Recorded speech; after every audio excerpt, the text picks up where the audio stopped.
Welcome to this video on the commanding leadership style. The commanding leadership style can be exceptionally useful under the right circumstances. You will learn what commanding leadership is all about, its pros and cons, and how you should use commanding leadership. The commanding leadership style is one of the 6 styles based on emotional intelligence created by Goleman. Before we get started, please support us by subscribing to our channel and clicking like. Commanding leadership is also known as coercive, or directive leadership. Commanding leadership is an ordering and very autocratic leadership style, where orders are expected to be followed to the letter. This style is one out of the 6 leadership styles in the Goleman framework. The whole idea is to use as many of the styles as possible, and never rely on just a single way of leading.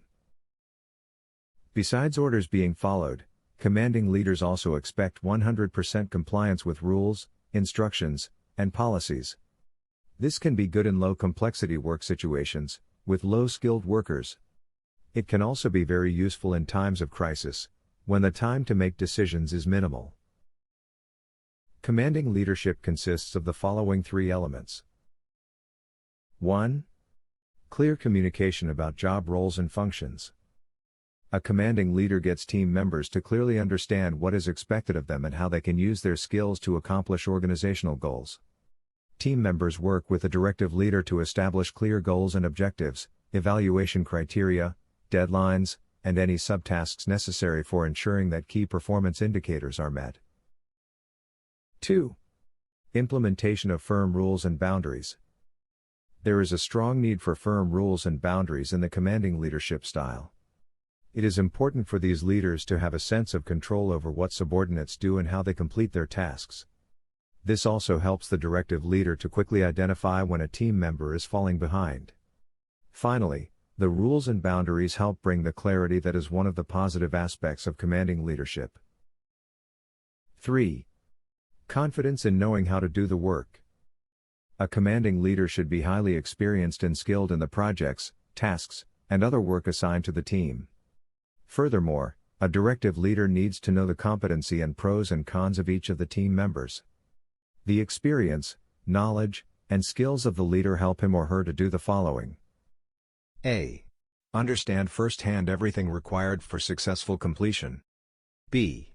Assign tasks to the right team members based on their skill levels and experience to reach the best productivity and fulfillment. C. Set realistic deadlines, and hold each team member accountable for meeting these deadlines. D. Adequately communicate expectations without seeming arrogant. These 4 items are all about establishing the framework and clarity required for commanding leadership to function properly. Before we go into the advantages and disadvantages of commanding leadership, I'd like to underline the importance of watching the complete video. Commanding leadership can have adverse effects on your organizational climate, so make sure you get the entire picture before applying the style. It should be saved for special occasions. In 10 seconds, you'll learn more of the advantages of commanding leadership. Please support us by subscribing to our channel and hitting thumbs up. Advantages of directive leadership. 1. Clarity on expectations and rules. The hallmark of commanding leadership is clarity and communication. All team members know what is expected from them and the rewards that will be issued for successful task completion. They also know the consequences of not completing a task successfully within the given time frame. This clarity can improve job performance. 2. Clear rules make it easier to maintain safety and adhere to regulations. There's a reason for commanding leadership being used occasionally in the military. The clear rules and guidelines offered by this style make it possible to create a strong framework for maintaining safety and meeting regulatory requirements. When deviation from regulations is disastrous, commanding leadership is a good idea.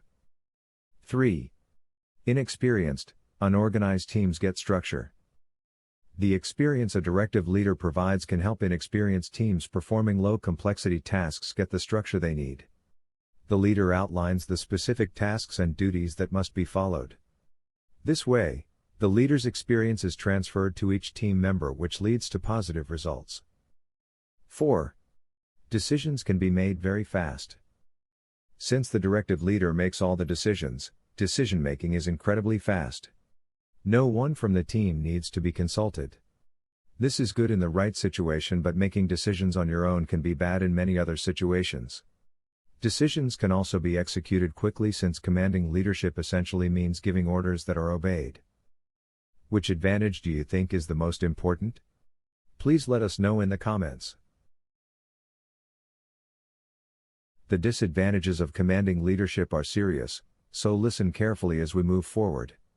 In a minute or so, we will outline a few examples of when commanding leadership is extra useful. Disadvantages of commanding leadership. The leader must be more experienced than the team. The commanding leadership style relies heavily on the leader's experience and ability to use that to effectively direct the team. Therefore, the leadership style fails if the leader lacks experience. 2. Collaboration is non-existent. Commanding leadership doesn't work well in a collaborative environment. The leader gives directions and the team is expected to follow accordingly. Rewards and consequences are used to encourage admirable behavior. Employee growth is pushed aside for the organization's goals, and there is no idea-generating dialogue worth mentioning. Everyone is simply doing what they're told, nothing more, nothing less. 3. Team morale is reduced and employee engagement will likely drop. Commanding leadership doesn't do well with highly skilled people in the corporate world. Employees in the corporate world tend to be against this leadership style because it leads to micromanagement and autocratic leadership behaviors. The higher the skill and the higher the involvement in the job is, the more negative the reaction to commanding leadership will be. 4. Creativity is stifled, employee engagement is likely to drop. Commanding and directive leaders believe that an established set of rules should always be stringently followed. This creates a work environment where creativity is discouraged. Commanding leadership also means giving detailed instructions, or orders, which should be followed to the letter. Employees who don't like the burden of taking initiative and being creative can prefer this type of environment. However, these employees are rather few, especially amongst knowledge workers. 5. Very high dependency on the leader. Due to the command-control structure, tight follow-up and micromanagement, the leader might be overburdened with work. This can easily lead to the leader becoming a bottleneck when it comes to decision-making. Even worse, if the commanding leader is inaccessible, who will make the decisions? A decision-making vacuum can be the result, in turn posing a risk to any organization. 6. Commanding leaders can become autocratic and nasty. The absolute power of a commanding leader can become a problem. It can lead to nasty behavior and toxic organizational climates where team members are bullied by their leader. The commanding leader might end up using the autocratic leadership style, which is a behavior, rather than switching between commanding leadership and other styles according to the requirements of each situation. Before we give you advice on how to become good at commanding leadership, we want to remind you to watch our video on the 6 leadership styles by Goleman. It is absolutely critical that you use as many of them as possible. Let's dig into how you can become a good and effective commanding leader at this point. Please like and subscribe if you like this video. Commanding leadership works best with teams that are unskilled and inexperienced. It is even likely to backfire when employees are highly competent and skilled. In fact, highly skilled employees may resent their commanding leader and find the micromanagement intrusive. Therefore, you must first determine whether commanding leadership is right for your team before incorporating it into how you lead. The most important tip is to use directive or commanding leadership together with other styles. Never, ever, use it as your only style. This has been found to result in dissonant leadership, which lowers engagement as well as productivity and performance. This is why Daniel Goleman made commanding leadership just one out of 6 leadership styles in his model. In fact, the commanding style is the only one you should avoid using or simply never use, due to its negative effects on the team. Use commanding leadership only when there is no time for discussion, such as evacuating a building or making a speedy counter-proposal in a negotiation. You can also use it if you have a team member who is uncomfortable to make decisions and none of the other 5 styles work.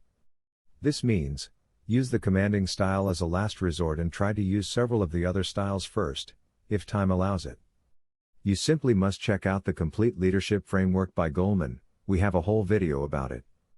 There will be a link to it by the end of this video. Despite this, it is crucial that you know of and understand the commanding style. That way you know what to avoid and how to spot this style in others, perhaps in your own boss. You also know how to identify those few but key moments when it might be good to use it.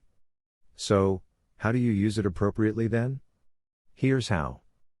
Here are some tips for being an effective commanding leader when the circumstances call for it. 1. Learn about the tasks and jobs in your team. Since directive leadership builds on the competency and experience of the leader, he or she needs to be knowledgeable in the areas where the team members work. Without this deep knowledge, the leader will not be able to direct the work and provide detailed orders. Ensure that all team members clearly understand their roles. It's insufficient to say, "Look, here's your job description." Read it so that you know what's expected of you. A commanding leader assumes the responsibility of ensuring that all team members clearly understand their roles and what they need to do. Be very clear when someone has deviated from the framework and regulations. 3. Be decisive and do not hesitate to give direct orders if the circumstances truly require it. It is critical to be clear and precise, give detailed orders for execution. Be confident and unwavering in your stance on what's best for the team. Having strong presence also helps. 4. Avoid micromanaging as much as possible. Did you ever work for a commanding leader, a true boss? Please share your experience in the comments section. For additional information and sources, please refer to the article on our website. There's a link available in the video description. Please make sure to watch the video on the 6 leadership styles by Daniel Goleman. It is by far the best and most useful leadership styles framework I have ever used in my career as a senior leader. It has helped me to reach new levels as a leader, and to grow my team into beating previous performance records. You can use it to become a better leader too.